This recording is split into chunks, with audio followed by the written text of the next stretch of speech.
Following that battle of Khaybar, following that, one of the most interesting and the very most different battle you could say that the Muslims have ever fought thus far.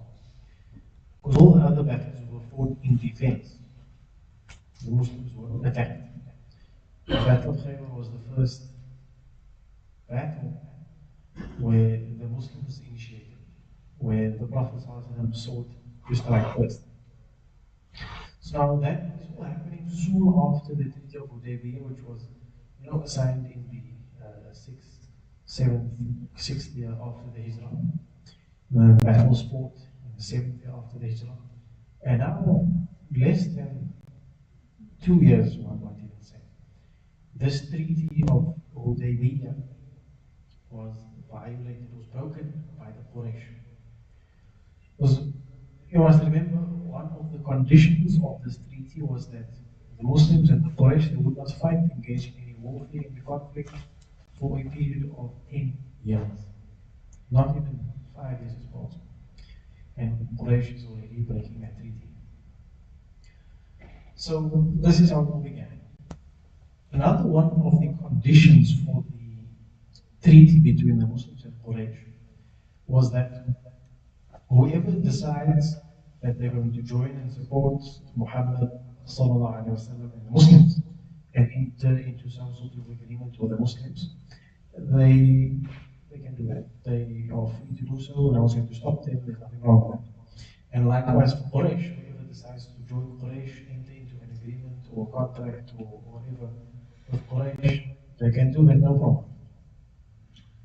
So because of that, 2 tribes got involved. Banu Bakr, they decided to join the Quraysh. And their rivals, the Banu Khuza'ah, they joined the Muslims. So and by the way, these 2 tribes, Banu Bakr and Banu Khuza'ah, they were not on good terms with each other for a very long time. They were rivals in a sense. So one night in Sha'ban, in the month of Sha'ban, during the 8th year after the Hijrah. Remember, the Treaty of Hudaybiyah was signed in the 6th year. So now 2 years later, in Sha'ban, Banu Bakr, with the help of Quraysh, and Quraysh assisted them by giving them men and weapons, etc. Banu Bakr decided to attack Banu Khuza'ah, catch them by surprise one night. They vanished. That Banu Khuza'ah thought they were safe. But Banu Bakr, for whatever reason, out of spite, out of hatred, out of being rivals, out of wanting to get the better of Banu Bakr, Banu Khuza'ah, Banu Bakr killed in this attack. They killed 20 men from the clan of Banu Khuza'ah. And it included as well, some reports say, some women and children. Now you might think, okay, well, this is between Banu Bakr and Banu Khuza'ah. No, this is between someone who was allied with the Nabi Muhammad sallallahu alaihi wasallam, that was under his sallallahu alaihi wasallam's protection. And this is now from Banu Khuza'ah and Banu Bakr, likewise with Quraysh.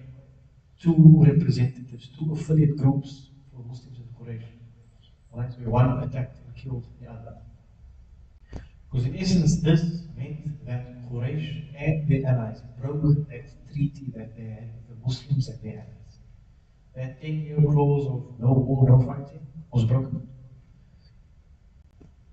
So the leader of Khuza'ah, obviously, his tribesmen were killed. He went to the Prophet ﷺ, kind of demanding that this issue be addressed as soon as possible. Because it's not a violation of the Treaty of Hudaybiyah, but men were killed, blood money is due. And they say this happened in the Haram area, in Mecca. So obviously the Prophet ﷺ responded quickly and he sent the message to Quraysh. So with the messenger were 3 demands. And all Quraysh had to do was accept one of these 3 demands. The first one was that they obviously paid the blood money for these victims of Khuza'ah. because they were killed. Blood money is due. All Quraysh ends their alliance with Banu Bakr, and by default, Banu Khuza'a and the army of the Muhammad could attack or seek revenge and attack Banu Bakr because they're not affiliated with Quraysh, which would be breaking the condition of the treaty. And the third condition, or the third demand that they would have to accept was maybe to consider that this truce, that this treaty was nullified, was void, was broken. So Banu Quraysh, they were not going to pay the blood money. They were not prepared to pay the blood money, which came to 2,000 camels. Right, 100 camels for each person. That was the price to pay in terms of blood money. They were not prepared to pay that 2,000 camels in blood money, and they were also not prepared to break their ties, to break their allegiance with Banu Bakr, which only left in the third option, that the whole treaty of Hudaybiyah was broken.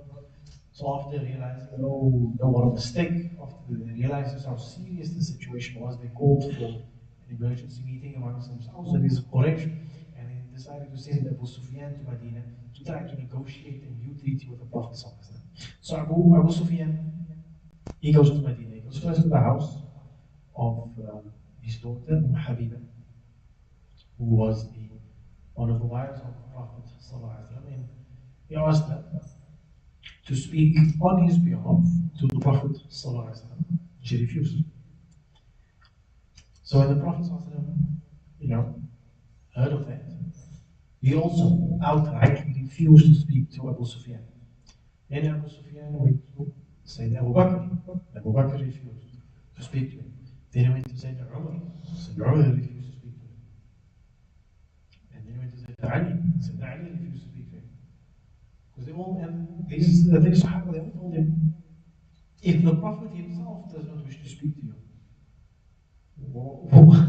how can we speak to you? We will not go against the Prophet's decision to refuse to speak to you. And so Abu Sufyan, he tired, he failed. So went back to Makkah and he told them what happened. The whole purpose of Abu Sufyan's visit was to try to negotiate a new treaty. But we can see from this example of the Prophet that when there's a line that's crossed, it has to be crossed. There's no turning back. You have to stick to your word as men as well. Something that we can learn from also, inshallah. So, this was a very interesting turn of events for the Muslims, because what happened soon after, we will come to it in a moment, but in 4 words, the conquest of Mecca. So remember, just to go back 2 years, the whole Treaty of Hudaybiyah happened when the Muslims were going from Medina to Mecca to perform an Umrah, but they were stopped. Right? They were told you can come back the next year, which happened. So during that time, ayat of Surah Al-Fath were revealed. Inna fatahna laka fathan mubina. Allah subhanahu wa ta'ala guaranteed and promised Muhammad sallallahu alayhi wa sallam a victory, like an overwhelming, sure, clear, undeniable victory. And in another ayah, the ayah ends with Fathan Qariba, with a victory that's near, very close, but this is like 2 years. This is insanely close. So sometime after Abu Sufyan's visit to Medina, right? Maybe a few months after Sha'ban, or a few weeks, the Prophet announced to everyone, announces to everyone in Medina he is going on a large expedition, a big one, and everyone should participate, making it fard ayn. Fard on everyone that can participate, they should. And he gave them a week to prepare. All the men, of course. This is the war expedition in a sense. But he didn't tell anyone anything except that. Everyone, prepare yourselves. We are going on an expedition. We're going to battle. That was all. That was all that was said. Then Nabi Muhammad didn't even tell his closest friend Abu Bakr. He didn't even tell Aisha, his wife. And he also made a dua that this plan of his did not get revealed. Oh Allah, do not allow my plans to become known to them Quraysh. So they prepare. A week goes by, the Prophet sends some scouts north and gives an impression, a false impression, that this expedition, that this new army, that this force was going to the north, on an expedition to the north. But also remember, the treaty is broken. So technically, the war between Quraysh and Muslims is back on. Quraysh are still enemies of the Muslims. Just because you enter into a peace agreement doesn't mean they're no longer your enemy. It means according to the agreement you're not going to fight them. But does not mean you stop being an enemy. So there was this, false impression that the Muslim armies can move north. And then just a day or two before actually leaving, the Prophet announced for the people who actually go to Mecca. And by that time, already an army of 10,000 men from the Muhajirun and from the Ansar and some of the neighboring tribes that allied with the Muslims. 10,000 of them left for Medina on the 10th of Ramadan in the 8th year of the Hijrah. 10,000. And think, 5 years, 6 years ago, 7 or 8 years ago, Battle of Badr, how many? 300. Less than 1,000. A third of 1,000. And in 7, 8 years, that number grows from 300 to 10,000. I mean, to get a following that big, even nowadays on social media, it's a lot easier with social media. But imagine no social media, no WhatsApp, no Facebook, no ads, nothing like that. To get a following of 10,000 by merely word of mouth. And not just, okay, I'm following this guy, I know what he's like. 10,000 devoted followers, 10,000 people who give their lives in 8 years. That's phenomenal. So anyways, this group, this army of 10,000, they leave on the 10th of Ramadan, 8th year of the Hijrah. So obviously, something must happen. And this is called now the incident of the letter, and it involves someone by the name of Hatib ibn Abi Balta. So he wanted to send the letter to Quraysh with a woman who was on her way to Makkah. And this letter was going to warn Quraysh, Muslims are coming. And in a nutshell, it said, the letter said to, was supposed to have said, the Prophet is coming towards you with an army like the night, meaning they are huge, massive, and they coming quickly, and they are coming fast. So the Prophet obviously received some revelation. There was this letter that Hadid wanted to send to Quraysh, which would obviously take away the element of surprise for the Muslims. So the Prophet sent Ali and Zubayr ibn al-Awwam to go after that woman to go get the letter to make sure that obviously the spy correspondence doesn't get to Quraysh. And they found it in the Prophet sent Hadid. So you might think, okay, Hadid is a hypocrite, and you are on the side of Umar. But you might want to hear what his excuse was, which is the reason why Muhammad forgave him, pardoned him. So Hadid told the Messenger of Allah,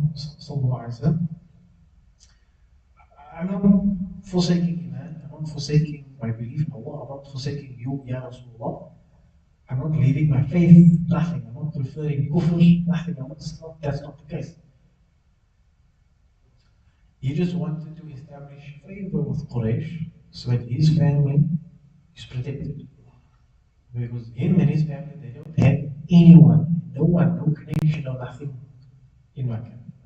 But all the companions, Muhajirun, they came from Mecca. They have some family in Mecca. They have cousins, other tribes.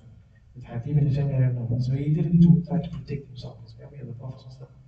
They pardoned him for that. But Umar wanted to end him, as Sayyidina Umar likes to do, to people even show just that moment of treachery. But this person, Hatib, another reason that the Prophet did not want to execute him was he was also a Badri, someone who fought in the Battle of Badr. And as we know, the people who fought in the Battle of Badr, they were given an honor and prestige, unlike the others. So anyway, back to this journey to Makkah. So on the way to Makkah, the first encounter that they had was just outside of Medina, and the Prophet met his uncle, Al-Abbas, and his family. And they coincidentally also, on the way to Medina, making hijrah to profess, to accept, to make it known that they are accepting Islam and the Prophet Muhammad. And according to the Prophet, his uncle Al-Abbas was the last one to be rewarded with hijrah and to be considered a muhajir. So Al-Abbas, dropped his family in Medina and then joined the Prophet.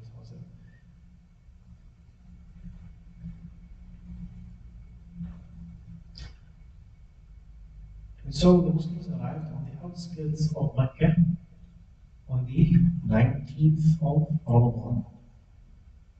And at this point, Quraysh, they were aware the Prophet was coming. It's a 9-day trip, 10,000 men, 10,000 strong, moving from Medina to Mecca. Quraysh was going to find out, but by then it was too late. So they left on the 10th of Ramadan, arrived outside Mecca on the 19th of Ramadan, at a place called Barra, which today is now called the Valley of Fatima, and it's about 20 kilometers just outside Mecca. So the Prophet ﷺ instructed the Muslims to make fires, campfires. Now if you can imagine what a fire on Table Mountain is like, it's quite near, but it looks very menacing. So imagine 10,000 people making a fire. Let's say 10 fires a person. One fire for every 10 people. That's 1,000 campfires. Only 20 kilometers away. That's basically from town to Saudi State. To see an army of that size in the middle of the desert, to see that flames, to see that light in the distance, because it's a desert, there's no light. The only light comes from the moon and the stars. To see that light so near to the city and so big could only be an army. And that was the whole point, to create fear among the Quraysh, to see the campfires of these 10,000 people. Right? So Abbas, he called them Muhammad. He asked if he could go speak to Quraysh. So Abbas, he goes to Makkah, and the first person he meets was Abu Sufyan, was the leader of the Quraysh. Abu Sufyan was the leader of Quraysh. So when the Quraysh, initially they thought these fires, they were Banu Khuza'ah, or they were Banu Bakr. The Quraysh thought that these fires belonged to some tribe that's come to help them, because Quraysh knew the Muslims were on the way to Mecca. So they thought maybe these fires belonged to one of the Abbas. But when Al-Abbas came and he told Abu Sufyan these were Muslims, then things changed. So Abbas, he told Abu Sufyan to come with him to the Prophet to make some sort of agreement. Because all these leaders of Quraysh, especially Abu Sufyan, because he really tried to destroy the Muslims, but they will be executed. So Al-Abbas, he took Abu Sufyan under what they call Aman, which is the Arabic word for safekeeping, right? The protection and the well-being of Abu Sufyan was Al-Abbas's Amana, right? It was his responsibility, which also meant that no other Muslim in that entire army could harm Abu Sufyan in any way, because he was under the protection of Al-Abbas. And I mean, they went to Umar on the way, and Umar obviously wanted to take Abu Sufyan's head off. But because of this concept, this understanding of Aman, obviously he couldn't. Prophet ﷺ didn't want to deal with Abu Sufyan that night. He told him to come back the next morning. So Abu Sufyan stayed with Al-Abbas that night. You can imagine, there's one non-Muslim in the middle of the camp of 10,000 Muslims who were coming to take over Mecca. Now we must feel so small, so tiny, so scared. Abu Sufyan, he eventually accepted Islam, just by the way. Right? And obviously, at the end of all the stuff, at the end of all the battle, he accepted Islam. But he still gets that guarantee from the Nabi Muhammad that whoever entered his house, whoever entered the haram, they would still be safe. So that morning, the 20th of Ramadan, the 8th year of the Hijrah, the Prophet وسلم, and those 10,000 Muslims, they entered into Mecca. And they entered Mecca from three sides. And the Prophet ﷺ entered from the side known as Hudayn. The Prophet ﷺ entered on his camel Qaswa and performed tawaf around the Kaaba. Right? And they say he had a black turban. And as he was going around the Kaaba, he pointed to the idols that were in and around the Kaaba, and he found all his staff. It all fell down. And then the Prophet ﷺ recited this verse from Surah Isra: وَقُلْ جَاءَ الْحَقُّ وَزَهَقَ الْبَاطِلُ إِنَّ الْبَاطِلَ كَانَ زَهُوقًا. The truth has come and falsehood has withered away, for falsehood is bound to wither away. So in a sense, the Prophet ﷺ cleansed, purified that tawaf area of the Kaaba. Then another kind of interesting event that happened after that. Right? The Muslims came to Mecca, no one draws the sword, no one is killed. The entire city of Mecca and its people just sitting. So the Prophet gets to the Kaaba. Outside, I can slow down, but still idols inside the Kaaba. So he asks for the key of the Kaaba, which was under the guardianship of a man by the name of Uthman bin Talha from Banu Hussein. So the guardianship and the well-being and protection and the upkeep of the Kaaba was entrusted to the tribe of Banu Hussein. And the providing of Zamzam and making sure that whoever the Hujjaj, or the pilgrims, whoever comes to the Kaaba, the providing of Zamzam to them, making sure they get water, that duty was entrusted by Hashim. So the Prophet ﷺ asked Sayyidina Ali to get the key from Uthman bin Talha. He obviously refused at first, but Ali took it by force from him. And then the Prophet ﷺ opened the Kaaba, went inside, destroyed all the idols, and removed any traces of shirk. But while the Prophet ﷺ was inside the Kaaba, the ayah from Surah An-Nisa was revealed: إِنَّ اللَّهَ يَأْمُرُكُمْ أَن تُؤَدُّوا الْأَمَانَاتِ إِلَى أَهْلِهَا. That Allah instructs you to give back things entrusted to the elders. So the duty, the responsibility of looking to the Kaaba was for Banu Hussein. Was not for the Prophet, was not for anyone else. The honor of giving, of looking after the Kaaba, of having the key to the Kaaba, was entrusted to that tribe. And so, obviously, that responsibility still belongs to them. You can't just take that away from them. Likewise, for the giving out of Zamzam, belongs to the Banu Hashim. And up until this day, the lineage of Banu Hussein is still, of the tribe of Banu Hussein, they are still the guardians and the keepers of the Kaaba. So the Prophet he made the tour inside the Kaaba and he came out and stood at the door. And he gave this khutbah in a sense. So he said, there is no God but Allah alone, he has no associates. And he made good his promise that he held to his slave and helped him and defeated all the Ahzab alone. Bear in mind that every claim of privilege, whether that of blood or property, is under my heel. Meaning that the Prophet ﷺ had no authority over those things, except that of the custody of the Kaaba and the supply of water to the pilgrims. acknowledging that the custodian, the guardianship of the Kaaba still belongs to Banu Hussein, and that the responsibility of giving water to the pilgrims still belongs to Banu Hashim. Then the Prophet continued saying, bear in mind that for anyone who is slain, even though semi-deliberately, maybe unintentionally, with club or whip, for him the blood money is severe. 100 camels, 40 of them to be pregnant. And then he continued saying, O people of Quraysh, surely Allah has abolished from you all pride of the pre-Islamic era and all conceit in your ancestry, because all men are descended from Adam, and Adam was made out of clay. Because that was another core thing to Arabs, especially during the time of the Nabi Muhammad. Lineage. Who was your father? What was your tribe? Where did you come from? That gave people status and dignity in Arab culture at that time. So often, speaking with people and giving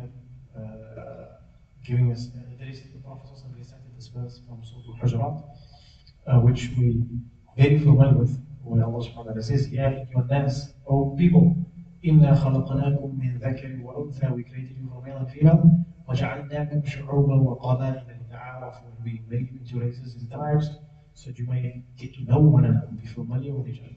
Inna akramakum, but this is always the overarching, more important, the point at the end of the day. Inna akramakum 'inda Allah, the best among you in the sight of Allah, atqakum, is the most righteous, is the one that has the most taqwa. Inna Allah alim khabir, Allah is all knowing and all informed. So obviously Quraysh, the people of Makkah, that were there the entire time, they see these Muslims just coming from every corner down, every valley, every road, every street, completely surrounding Makkah, completely surrounding the Kaaba, 10,000 of them. Some on horses, some on camels, some on swords, some on shields, like ready to fight, some of them, right? So the Prophet then, and only then, after sorting out the matter of the Kaaba, only then does he turn to the people of Quraysh, to the people of the city of Makkah. And he asks, O people of Quraysh, what do you think of the treatment that I'm about to give you? And what do you think I'm going to do to you? So they replied, O noble brother and son of noble brother, acknowledging that as Prophet came from a good home, we expect nothing but goodness from you. So even at the very end, when the Muslims had completely taken over Mecca, it was a Fath al-Mubin, it was obvious. This was now the day for them. The Prophet said, I speak to you in the same words as Nabi Yusuf salam spoke to his brothers. He said, قَالَ لَا تَثْرِيبَ عَلَيْكُمُ الْيَوْمِ, there will be no reproach, no blame on you this day, today. Go away, you're free. So the people, Quraysh people of Makkah, expected rahmah from the Nabi Muhammad sallallahu alayhi wa sallam. And that is what they got. Truly, the Muhammad sallallahu alayhi wa sallam, even his enemies, he's also treated them rahmah when the time came. And then the waqt ended, and Bilal was then instructed to go climb the Kaaba and get the adhan. So this whole change of situation for the Muslims is, if you just think about the time spent to get there, in 8 years after that Hijrah, they were back in Mecca with an overwhelming force, number one, that had a complete victory, and nobody died on both sides, no one was killed. And with everyone at the end of everyone in Mecca, and in the end, still knowing that Nabi Muhammad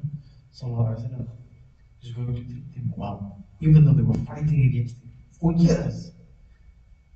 13 years in Mecca before the Hijrah, the Prophet was persecuted and tortured and spoken ill of and had bad things done to him and the other Muslims.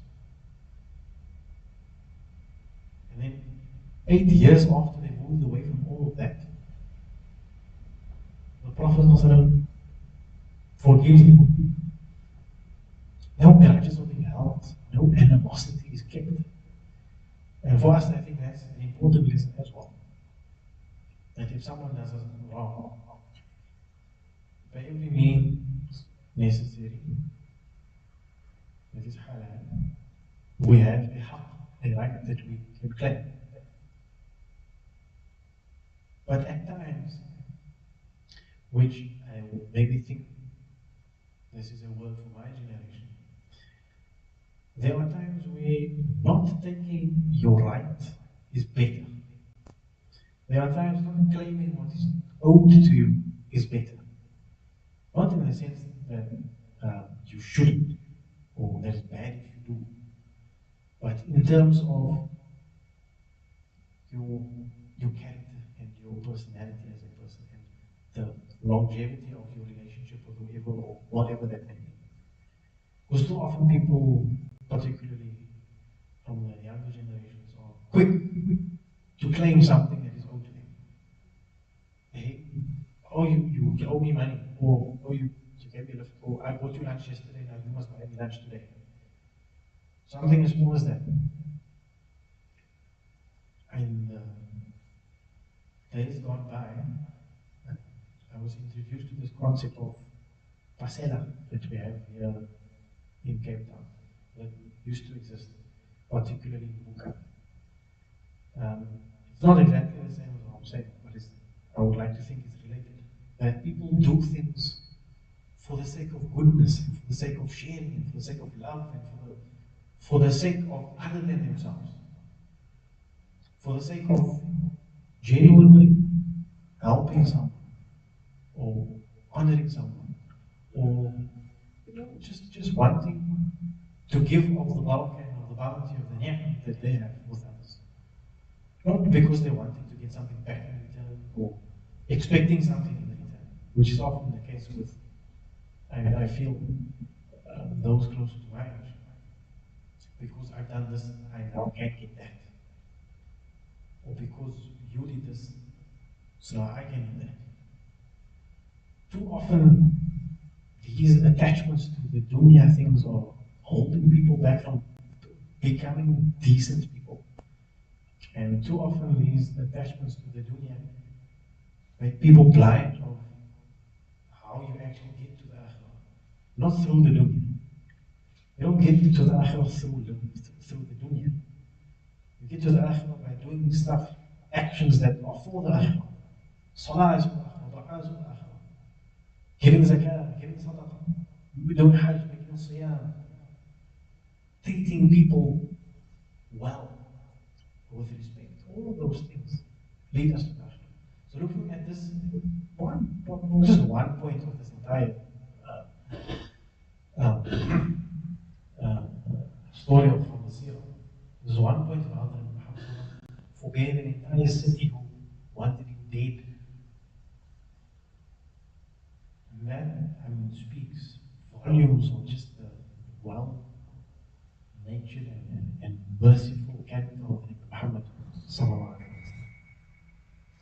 So inshallah, there's maybe just one thing that we can maybe think of that I thought to mention tonight. But if there were other points throughout tonight's discussion, maybe we can have a short discussion about it or another, conversation, because it's good to talk about this, because there's lots of evil happening. And media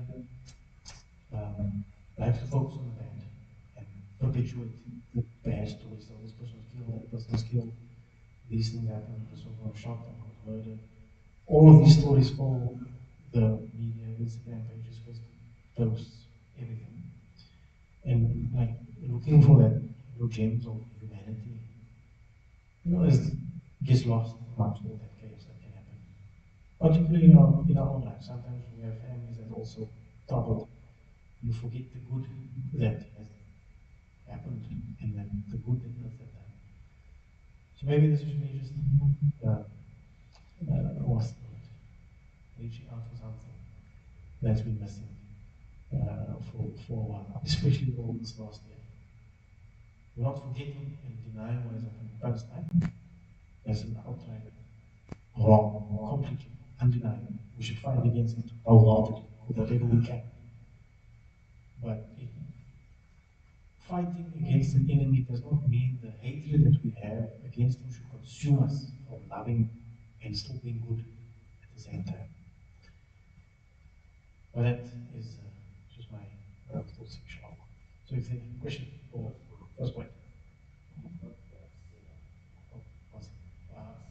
Oh, Basira. Yeah. The tajweed is differently realized.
1400 years of scholarship. 1400 years of character.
Anyone else want to say something?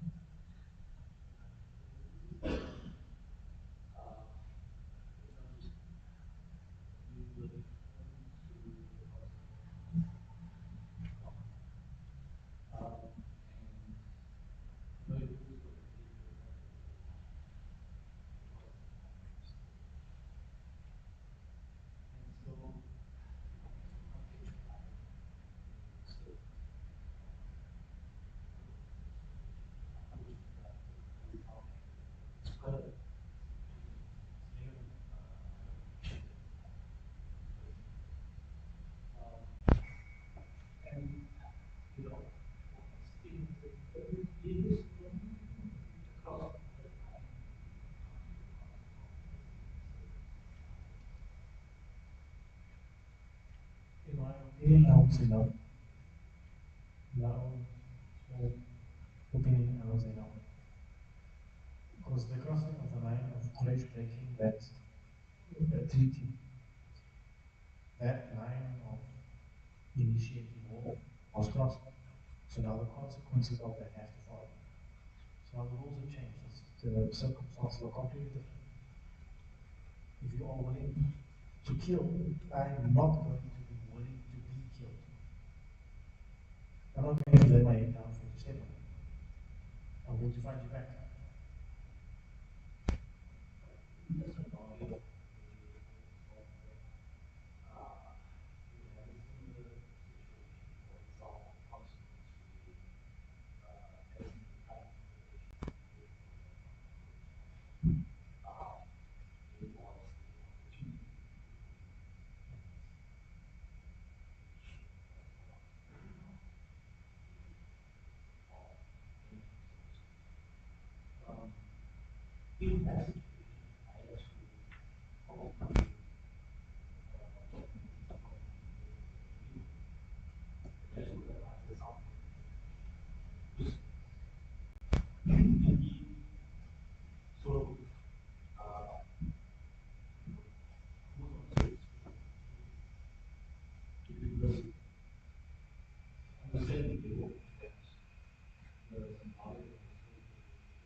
I would say that maybe those who were responsible are still be taken into account and tried for the crimes, tried for what they were perpetrated.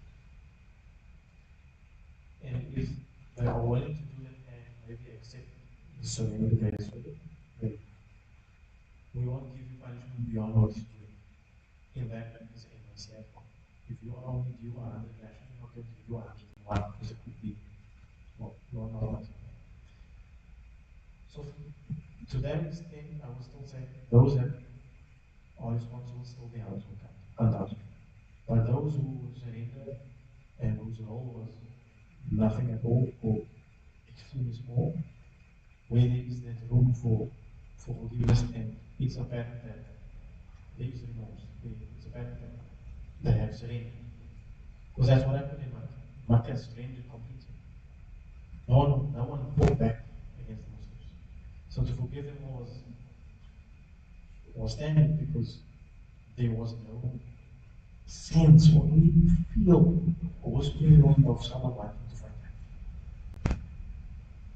However, as this day goes on, post that Muhammad Sallallahu is passing, Abu Bakr had to deal with hypocrites, the munafiqun, and those who did not want to pay zakah. Because he said, the Prophet is dead, Muhammad is being asked to follow this religion. That's going to happen. People are going to join a cause or support a cause or look like they're supporting a cause to save themselves. That's going to happen. We won't know until they show their other face. We also have to take them on the good word and have good assumptions of them until that time comes. But when they show their face again, then we can take from Sayyidina Abu Bakr, who went to war against them. He didn't even flinch. So much so that Sayyidina Umar, when he was in discussions with Sayyidina Abu Bakr about, Abu Bakr, like some of these guys, they memorized Quran, they were Muslims who fought with them in battle. And Sayyidina Umar was a bit shocked. Sayyidina Abu Bakr put his foot down there. And then he said, if we forgive or if we forego this now, then, if we, what's the word? Compromise on this part of the deen now, we should say that the rest of the deen won't be compromised. But coming back to the Prophet, that entire city was Sunni. But with our current context, those that need to be taken into account have to be taken into account. Also, take that as unforgivable. Those who play the lesser role or no role at all, we can have a cup of tea.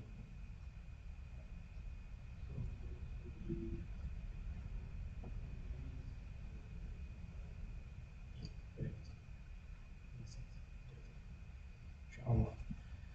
But I think that is now the wrap up. Aisha is 5 minutes. Inshallah.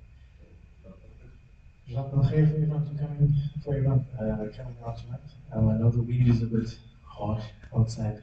It's been warm as days of the week, but alhamdulillah, Allah grants us the understanding and grant us the opportunities and the abilities to implement of the sunnah, whatever we can and and guide us and guide our children. Grant the people of Palestine the fact, the victory that was granted to the Prophet Muhammad sallallahu alaihi wasallam, all of these